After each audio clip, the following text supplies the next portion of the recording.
Hello everyone, this is Rahul.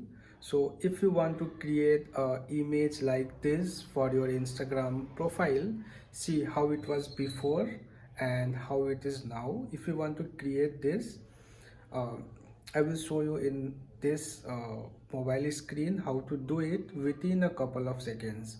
So for that you can open Google Gemini or ChatGPT. There you have to upload the screenshot of your Instagram profile.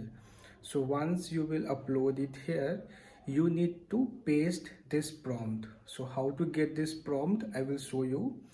So once you will click on enter, you will see the image is generated.